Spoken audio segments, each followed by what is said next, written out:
Alrighty, welcome back to the big show. Mia Chambray, I'm Jamel Hartman. It's the Daily Hour brought to you by the BAC Group of Companies, Medical House Lindos, and People's Pharmacy. Please do not forget to subscribe on our website. Follow us on all of our social media channels to stay up to date with all that we have going on. Help us grow beyond the mic as we do our part to continue to improve our community. Let's give a warm TDH welcome. I mean, she's been on before, and you know what I say, once you've come once, you are pretty much family after that. Well, you don't want to claim me, but let's give a warm TDH welcome. We are bringing back Friesenbrook for our conversations. We've talked about pension, we've talked about cybersecurity, we've talked about life insurance, and there's so many other things to talk about, and things change over time. But give a warm TDH welcome to, before we do that, sorry, you've got a TDH birthday. Sorry, we've got a TDH birthday.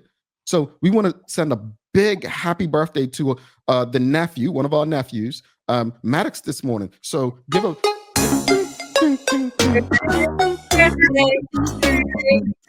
Happy birthday, Maddox. I think Maddox turns like 16. All right. So no, I'm joking. He's only like 8 or 9. All right. So happy birthday to Maddox. And no, let's give a warm TDH welcome to Melanie.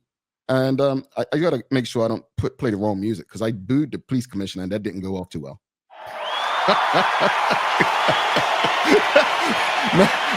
Melanie, good morning and welcome back. Hey, good morning. Thank you for having me again. It was really innocent. The police commissioner came on and I pushed the button and he was very forgiving. So I knew you would have been forgiving as well. But how are you today? How are things going with you? I'm good. It's a beautiful Tuesday, not Friday. Sorry, Mia. Okay. Everyone's hoping for Friday. Melanie, real quickly before we jump in, did you find my joke funny? I did. So everybody in my office will tell you I'm the queen of bad dad jokes. I love it already. Go ahead, give us something. So I tend to go out at about 3 o'clock, and I have what's called my witching hour, where I go a little stir crazy sitting in a box all day. And I go out to my colleague and I say, hey, she goes, oh God, Mel, what is it now? What did the big bucket say to the little bucket?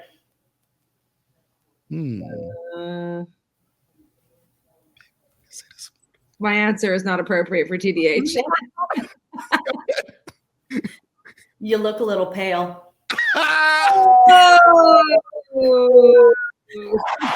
So now they bring me dad jokes. This is it. Look, folks, you need someone like Melanie on your team. Trust me. I mean, look, Melanie on screen, they all act like they're not laughing. Then they hit me later. Like, that was funny. I'm still that. They don't do that. I'm just. Sometimes you just need it for morale, right? Yeah, exactly. And with all the heavy things happening in our community, sometimes we just need to, decompress with a little something. But thank you for coming on. Thank you for your personality. Just remind people before we jump into today's discussion on pensions, and audience, if you've never tuned in, these segments are so engaging, so important. So if you have any questions about pensions that Melanie can answer, even if she's unable to answer today, you can reach out to her using the information below. So just tell the audience a bit about your background and what it is you do at Friesenbrook before we jump into the conversation, Melanie. Okay, so hi, I'm Mel. Prefer Mel over Melanie. It's a lot more relaxed. I am the financial pensions advisor at Friesenbrook, which is just a big fancy way of saying that I help advise clients on their pension needs, their investment returns, planning for retirement. Really, I do a lot here, part therapist, part financial advisor. My main goal is to make sure that Bermudians can retire comfortably in Bermuda. Yeah, I like that therapist part. Seriously. It's underrated when it comes to finances. Let's discuss the pension. I think I learned about pensions very young, before I was probably old enough to know what, how it worked. My mom having worked at Argus when I was a child, so that's where I kind of first got an understanding of them. But what happens to someone's pension if they change employers or leave the workforce before retirement? So that's kind of a complicated question, and forgive me, I think pensions is very exciting. Not a lot of people do. So if you were to leave the workforce and you still have a pension that's locked in, because I think last time when I was here, we talked about locked in versus voluntary contributions and how you can access those. Anything that's locked in, you can't touch till you're 65. So you have to instruct your pension provider what to do with it. Mm. So if you leave an employer or you leave an employer who has a plan at Friesenbrook, we have 90 days to do something with those funds, whether it's transferring into a personal retirement plan here, or whether that's transferring your pension into your new employer's pot, depending on whether you've left or stayed. Essentially, there's 90 days for us to give instruction. If we don't hear from you in 90 days, so you come off the plan, we've got a notification from your employer that says, hey, so-and-so doesn't work with us anymore. If we haven't heard from you in 90 days, we have to put your funds into a conservative investment, which can be quite a large jolt to the investments if you're not careful. So it's just keeping on top of it. A lot of Bermudians will leave a job and forget that they have a pension at Argus and BF&M and CG. They don't keep track of it. It's not like a bank account where you should have several of them. You really should kind of keep it all in one ball and move it wherever you go, whether that's leaving the workforce and putting it in a PRP or taking it with you to your new employer and rolling it into a new plan. Audience, if you have any questions for Mel, please send them through. We'll get through as many questions and comments as possible. You mentioned something about voluntary contributions. Can people make additional, like, so let's say the it's 5%, could they make an additional 2%? And how will it impact the retirement savings? Absolutely. So investments generally need time and consistency, right? So that's built into a pension. You're consistently adding 5% every month from your employer and then from you, and then your employer matches that 5%. Anything additional is just like cherry on top, right? So additional voluntary contributions can be taken at any time. I like to encourage clients to use it for retirement, whether that's 2%, 5%, whatever you can afford, whatever works into your budget. Add it to your voluntary and treat it like a long-term savings vehicle. So the main goal is your retirement, but we live in Bermuda and emergencies happen, right? So you can call us up and say, hey, I need to touch my voluntary contributions. Cost you a little bit of money because we're trying to deter you from doing it, because you need that time to wait out any market fluctuations. But it can make a massive difference. So for example, if you are contributing, you start off with $20,000, right? And this is my example. It's not very comfortable to talk about, so please forgive me. You start out with 20 grand and then you're adding about $300 a month. 29 years from now, that's going to be roughly about $799,000 if you're in an extremely aggressive strategy all the way up to retirement. So if you add an additional 2% to that every month, which is like $140 roughly, it pushes you over that $1 million mark in that same amount of time. So it makes a big difference. And then if you break it down and you look at how much you've contributed over the years versus how much interest you've made over that time, it's like free money. And I mean, I don't know who doesn't like free money. There are risks associated with it, but the wonderful thing about pensions is you have time to wait out any market fluctuations. You can assume that risk because you have time. Well, hi, Mel. Good morning. How are you? Hi, morning, Mia. Mel and I have known each other since we were kids. And yes. So, yeah. Don't age her, Mia. It's all right. I'm still younger than her, so it's fine. She's way younger than me. She's way younger than me. I recently started getting into the whole pension thing. Maybe in the past 2 years, kind of really getting serious about my life pension, especially being an entrepreneur. It's a big, I really want to make sure that I'm secure, my family's secure. But no, you just touched on it a little bit, but what are key factors to determine how much income people will receive from their pension during retirement? So, Yeah. So there are two types of pensions. There's the defined benefits plan, which is like what everybody thinks of as social insurance. So you contribute for a certain amount of time and therefore you get X, a payout every month. And it's pretty fixed. It's a defined benefit, right? You've bought into the pension plan. And as long as you haven't missed anything, you should end up with Y. Whereas when the legislation came in the year 2000, what we have here at Friesenbrook was often considered a private pension, which people had outside of social insurance, right? And it's a defined contributions plan. So you really get out what you put in. Mm. If you're only putting in the bare minimum, you're going to get what you get, depending on what your personal pot is at the very end. So it's really hard to figure out how much a client is going to have, because everybody's different, right? If you started your pension in your 20s when you first got a job and you were very good about rolling it into other plans and keeping an eye on it and adding to it, your pension is going to be vastly different from someone who did the bare minimum, didn't do any voluntary, and put it in a conservative investment for their entire career. So yeah, you have defined benefits, defined contributions, and really everybody's different. Balance it out. And now you did speak about a little small, there's a fee maybe associated if you do have an emergency and you need to kind of draw out on your voluntary contributions. Can we talk about that a little bit? Because I think sometimes people get worried, like, oh, I actually don't want to give a voluntary contribution because I'm scared my money's going to be locked away and I'm not going to be able to get it back. So can we talk a little bit about that? Yeah, so voluntary contributions are one of the most underutilized pension features, right? And every provider has voluntary contributions. So essentially you go through your payroll department, if it is through a company, and you say to them, hey, take out an additional 2%, or you can do a fixed dollar amount too. I just say percentage because it's easier. And that goes into the same investment strategy as your locked in or employer-employee portions, right? So it is kind of separate, but same. It's invested the same, but it's earmarked as voluntary. Now, if you need access to it, Friesenbrook trades daily, which means that we can get you funds quickly, often within 5 to 7 days. So if you have an emergency, you have quite a quick turnaround time. And then we charge $100 to take it. You have to take over $1,000. So if you have $200 in your voluntary portion of your pension, you really need to touch it after $1,000, right? You need to take a big chunk versus a small chunk because it costs $100 every time you do it. And that $100 is to deter you, and it's also the transfer fee over to the bank.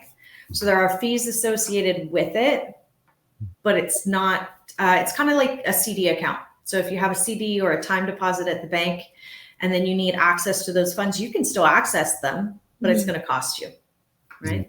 Right.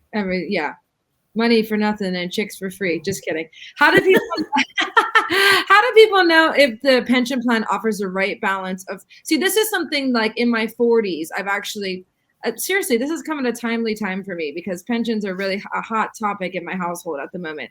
But how do people know if the pension plan offers the right balance of risk, reward for my retirement? So just say you're somebody in your 40s, you've really done the bare minimum, but you have a little bit of an egg and you're willing to make voluntary contributions. Maybe start from there. Like how do you kind of lead people down the path of what their pension plan could be? It's a bit like going to the doctor, right? So you come in, we have a wonderful team here at Friesenbrook. Big shout out to the guy sitting behind the glass wall behind me. My colleagues are very good at their jobs. And all of us have a vested interest in our retirees, especially my colleague, Kenesha. She's our resident retirement planner. Between her and I, we like to sit down with clients and see what they have. And then I go over their investment options, make sure they're not assuming any unnecessary risk, or they're not assuming some necessary risk. We can go over how your drawdowns are going to look if you continue on this plan versus this plan. It's all very hands-on. And unless you go and get the advice, doing it yourself is a nightmare, right? So when you come into our offices, I like to say the more information you can give me, the better. So if you're very honest with me about your savings, your spending habits, I can then tailor a plan to you that says, okay, well, if you put this in, this is what you should have. If you put more in, this is what you'll have. And I find that if I give clients those tools, they go away and play with the numbers themselves, and then it surprises them. But it is a very individual process. It's all about having the conversation, and not a lot of Bermudians do. Pensions has always been a set it and forget it kind of dealy, oh, it's something that gets deducted out of my payroll. I have to do it. Why should I be worried about it? This is why, right? Yeah, absolutely. Because I think I was saying this the other day to friends of mine, like 20 years has gone by and literally like water through your hands. Yeah. It's that, and now, I'm in my 40s, and 65 is going to be here before I know it. So I really am trying to be very, very conscientious about contributions and just being smart with my money and having another 20 years ahead of me to do investment. Now, I wish I had started in my 20s, but hey, alas, here we are. Hindsight is 2020, right? Yeah, literally 2020.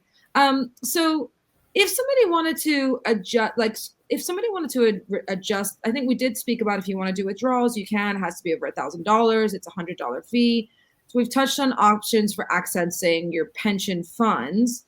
But if you wanted to withdraw your pension, or sorry, your voluntary contributions, if you wanted to withdraw your pension funds early or adjust your retirement timeline, how does one go about that?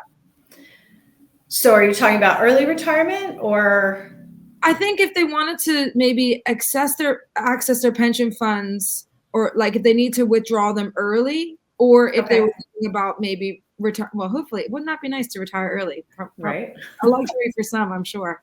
But if you wanted to withdraw it early and or you were considering adjusting your retirement timeline, how would you go assessing your pension?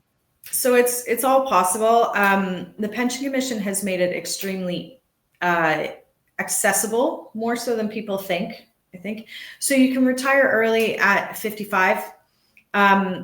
You can then access 3% of your locked in funds every year. Okay. And we have to give it out monthly versus like an annual payment, mainly because people get bored. They retire early. There's not a whole lot to do here.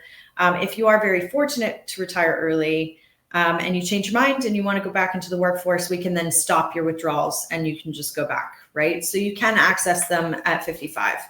Anything under that, you can't really access the locked in portion. Unless you are a like guest worker and you leave the island and you're in a registered plan, for some reason you can get a cash equivalent and off you go. There's many kind of ways if you're leaving Bermuda. But let's talk about the locked in portion funds, because a lot of people think, oh, if I have a big emergency, I can't get them. You can.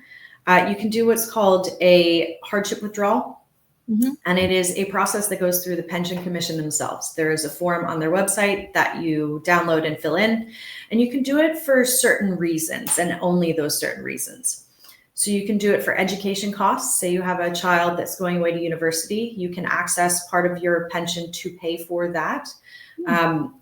You can also use it for funeral expenses for immediate family and yourself if you want to pay for your funeral in advance. You can also do it for mortgage and rental arrears. And there's one more. There's another reason, but they're called hardship withdrawals for a reason, right? They're meant to be the last resort. So say you're about to lose your house, right? The funds don't go to you. They go directly to the person that you owe. Okay. And that's a really important distinction, right? Because people then think, oh, I can touch my pension. You could do it during COVID. You cannot do that anymore. Right. You can do it twice in your lifetime. That's it. And it has to be 5 years apart. So there is ways to access those locked in funds for very, very big emergencies. Your voluntary will always be your voluntary. You can touch that whenever you like. But I don't want people thinking that, if an emergency happens, they can't turn to their pension. You can, but for certain reasons. All right. And then that affects you later on down the road, right? So you need that time for your pension to recover. You are going to, dink yourself when you turn 65. But if you're working with someone, we can always find a way to try and catch you up. Indeed. We've got quite a lot of comments and questions from the audience, so I'll get to as many as possible. All right. She's asking, what happens to pension in a global recession? Yeah, I imagined that would be a question this morning. If anybody here has turned on the news lately, with the US's tariffs on their neighboring countries, the market is having a bit of a hard time. Your pension is a living, breathing thing, much like the market is a living, breathing thing. Depending on what you're invested in, that will affect your pension. So if you're in mostly US stocks, so the S&P 500, your pension is going to take a hit right now, or it's going to be decreased in value. Okay. And I want the audience to kind of put that in your mind. You're not losing money. you have just got a decrease in value. Pensions are meant for long-term, stable, strategic, boring growth. It is not like putting all of your eggs into a hedge fund where you don't know what's happening with the money. Everything is managed to smooth out the market crises as they come. Now, are we facing global recession? I wish I had a crystal ball and could tell you. I think we're all sitting around waiting with bated breath. But if there's a global recession, your pension is also going to decrease in value. Alrighty. Charles H. Jeffers II, he says, for Bermudians or guest workers who leave Bermuda before they are 65, can their retirement fund be transferred to a similar retirement plan outside of Bermuda? Absolutely. Absolutely. So it all depends. A lot of it is dependent on what plan you were in. So if you were in a global retirement savings trust or a GRST with us through your employer, that means you're not from the States. It's every global citizen apart from the US, mainly for tax purposes. Those employees can reach out to us before they leave, and they can say, hey, I'm leaving the island. I'm moving back home to the UK, Brazil, wherever you're from. We can take a cash equivalent and just pay it out to you. It does come with tax implications though. Now, if you're talking about moving locked in pensions, so say you're a Bermudian or you're a spouse of Bermudian and you move to the UK, for example, if you want to move your locked in funds over to the UK, it can be done, but it's extremely hard to do because the plans have to match up exactly, and they don't often match up exactly. All of that being said, if you do find yourself in that situation where it's harder for you to take those funds, or you want to take those funds, but you don't want to have the tax, what's the word I'm looking for? The tax implications on the back end, you can always leave your funds in Bermuda and we can pay them out to you anywhere in the world when you retire. All righty. We've got Renee Simmons asking, what makes Friesenbrook above the rest? Are the investments in equities and bonds, or what significant factors make them worth the investment? Okay, so Friesenbrook does things a little bit differently. We are a small but mighty firm, a lot smaller than our competitors most of the time, but it doesn't mean that we can't compete with them, which I love. We have a committee managed models. So what that means is I sit in a room with my supervisor or my boss. He doesn't like that word, but big shout out to Carl, and my two counterparts in the US. And we go over the investments every quarter to make sure they're performing the way we want them to. Again, long-term, boring, strategic, vanilla growth. Okay, we're not doing anything exciting. We're not taking any unnecessary risks with people's funds. It's just not appropriate. So all of the models are managed quarterly, which means you have eyes on them quite regularly. And then if you're an individual, the difference here is you can come in and talk to me whenever you like, and it's free. Yeah. So if you have questions, you can pick up the phone and call me. You're not going through an answering machine. You get my direct line when you get my business card. I love talking about this stuff, and I spend most of my day advising clients. I haven't had that experience many other places where I felt like I could reach out and ask the silly questions. I think that in itself is worth its weight in gold. And the whole team here is like that. So all very direct contact. Yeah, we had a comment. Rhonda Johnson says you can open up an individual pension account at any time. All funds in that account will be voluntary, which means they act like a savings account. It takes a little longer to access your funds. Pay attention to fees. That fees don't deplete whatever investment you're doing. I share that comment for this reason. Something was said earlier where people, they don't even check their pensions. What would you advise in terms of people reviewing their pensions once a month, once a year, or it depends on the level of investment? I mean, I always say don't drive yourself crazy. It's not a daily, weekly, monthly thing. Once a quarter, every 6 months, every year at the very least, like check in with it every year. Especially if you're approaching retirement, you really want to make sure that your investment elections are where you want them. And then she brought up the fees. So let's just touch on that very quickly. Fees add up. And my job is to make sure that your investment return is, making sure your fees are covered and you're getting more. It's not just eating away at your return. That's not what we like to do, right? Pensions is for your retirement. And we are low cost, which is great. We get into a lot of the lower cost share classes just to save our clients money. And Mr. Friesenbrook is very passionate about kind of keeping things low cost for Bermudians because it's expensive here. And fees add up if you're not paying attention. You also have the issue where if you come off a company plan and the company has been very nice to you and have been paying your fees for the last 20 years, all of a sudden that's a bit of a sticker shock for people. It's like, oh, wait, somebody actually has to pay something to manage my money. Definitely keep an eye on fees. And if you have pension plans at all of the providers, instead of just bundling them into one, you're paying fees on all of those accounts too, which add up. Indeed. I wanted to touch on this, but I'm glad someone else asked. We were talking about people leaving. Charles A. Shuffs II says, what about if you're moving to the US? Oh, yeah, I'm not a tax advisor, so I will just put that out there. The US is tricky.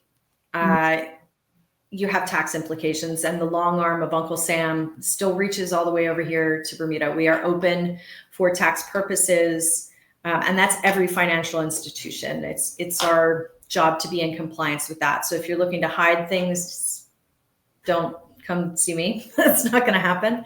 But if you're moving to the US, I always recommend that you seek out that kind of second opinion. Go and talk to a tax advisor in the States to make sure that you're doing the least tax as you can, because it's your retirement savings, right? Mm-hmm. There's 401ks and there's all sorts of rules associated with that. I work in Bermuda, I work in Bermuda pensions. But if you're moving to the US, definitely make sure before you do anything with your pension funds, you get a secondary opinion from a US tax advisor. I mean, not to be political, but just hope that the current president fires everyone in the IRS. But in saying that, I think we have to be responsible for whatever comes with that, is what Melanie's saying. I think, when it comes to taxes in the U.S., you can't plead it. They take it very seriously. That's how I know. More questions in the audience. I love this. Come on. I tell you, people love these segments, man. Can you move funds in a personal pension plan to a different provider at any time, or is it only during the initial 90-day period? Absolutely. So the 90-day really only affects you if you're in an employer plan, right? So you have to come off of the employer plan and go into your individual retirement plan. When it comes to your individual funds, you can move them whenever you like. They're yours, right? So some people use like an individual retirement plan as a long-term savings vehicle, and they have their company pension separate. They separate church and state because they don't want their employer knowing what they're doing, or, secretive Bermudians in finance. But yeah, you can do whatever you like with your personal retirement plan. Your employer plan does get a little bit sticky. You cannot put lump sums into an employer plan kind of on your own. It all has to come through your payroll, but you can roll funds into plans. Okay. And I don't know if you answered this already. Charles H. Shuffs II is asking, is there a maximum voluntary amount one can put into a retirement?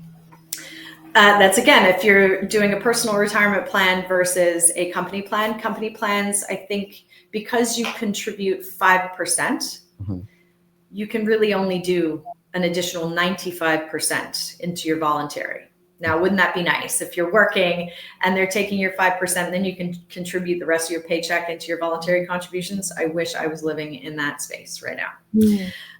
So that's the rule with employers. Up to 95% of your pensionable earnings can go into your voluntary. Now, when it comes to your own personal retirement plan, there's no minimum, there's no maximum. It's all about taking meaningful steps towards it. I don't care if it's $50 or if you're putting $500 or $5,000. It's all up to you. It's your plan. Indeed. Got a few more, folks. She has to go, and No, I love it. I'll stay all day. All right, we're gonna have you here like Sir John. Emails can wait. Renee Simmons, she's asking, shouldn't you get your full voluntary contributions back less administration fees, or does this also fluctuate depending on performance? That's a good question. So it does also fluctuate, right?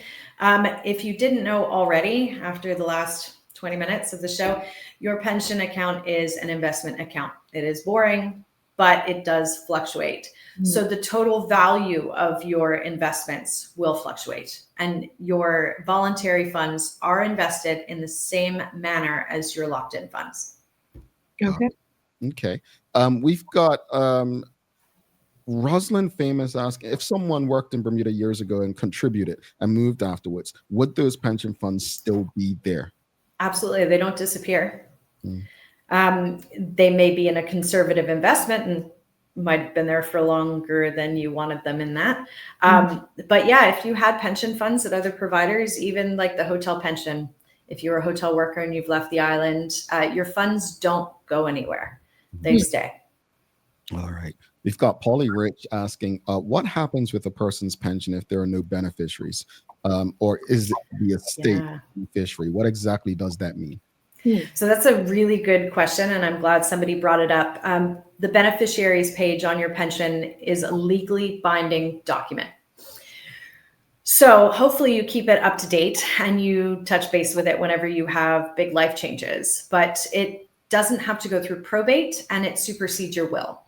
So if your beneficiaries on your page don't exist, or you left it to your estate, it goes to your estate. Whatever that document says is what we action. You can leave it to a charity if you want to. Yeah, the beneficiaries page is an interesting one, and I could talk about it all day.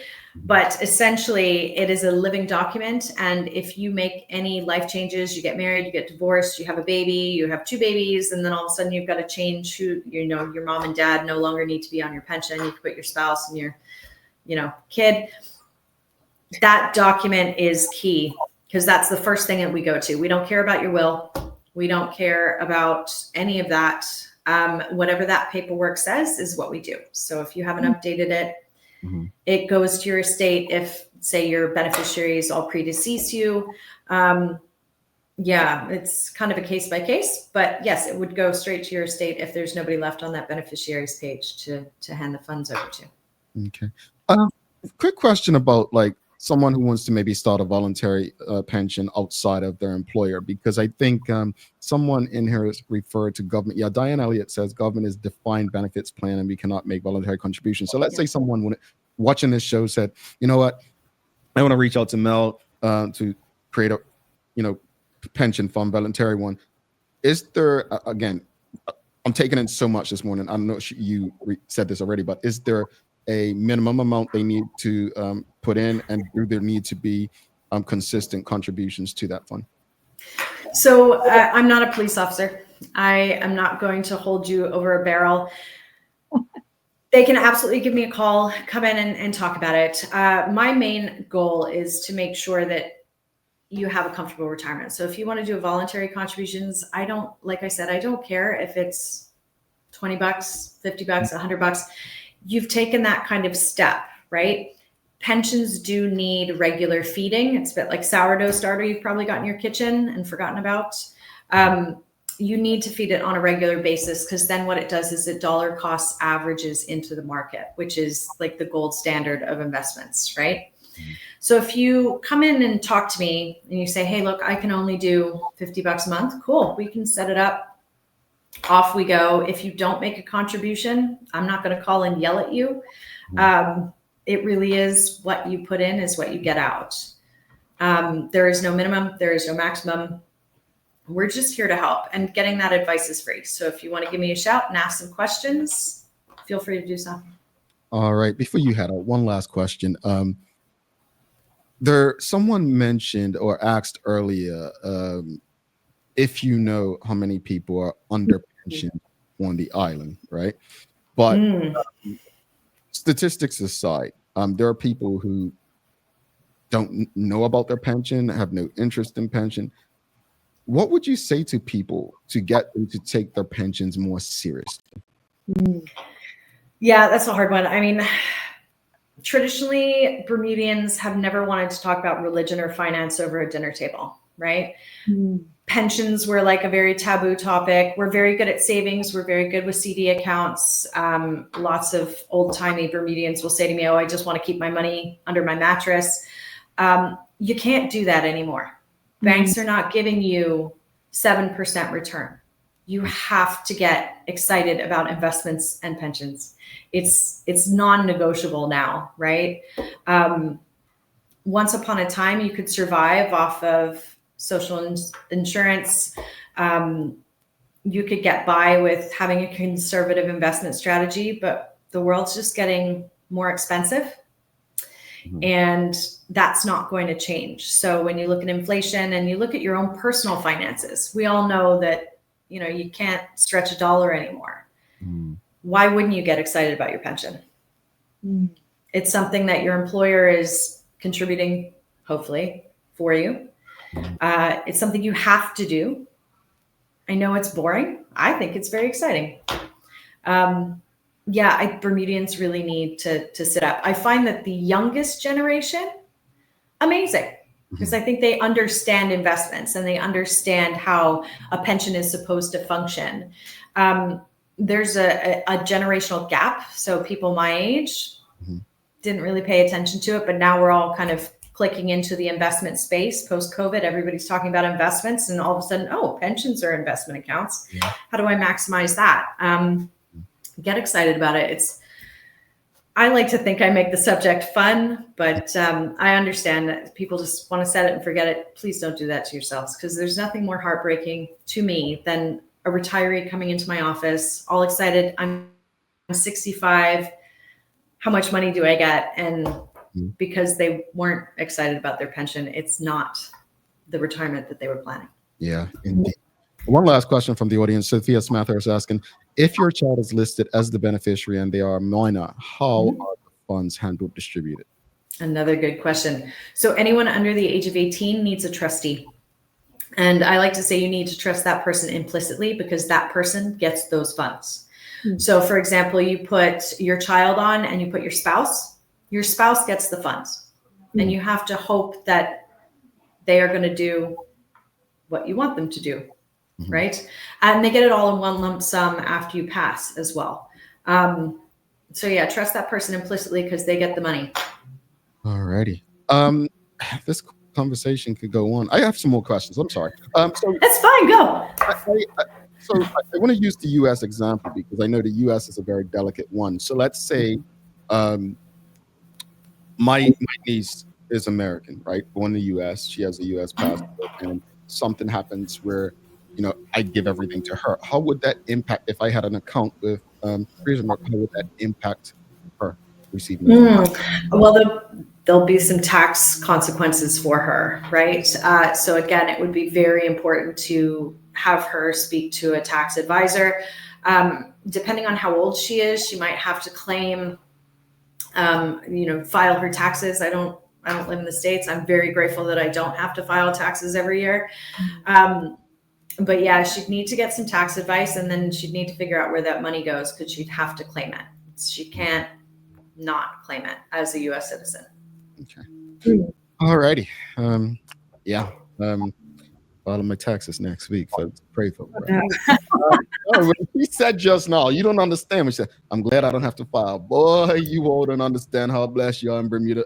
Oh, I have friends who have to file, and I'm just like, nope, I don't envy you at all right now. Yeah, it's a different animal. It's a different animal. And there's consequences if you don't do it correctly.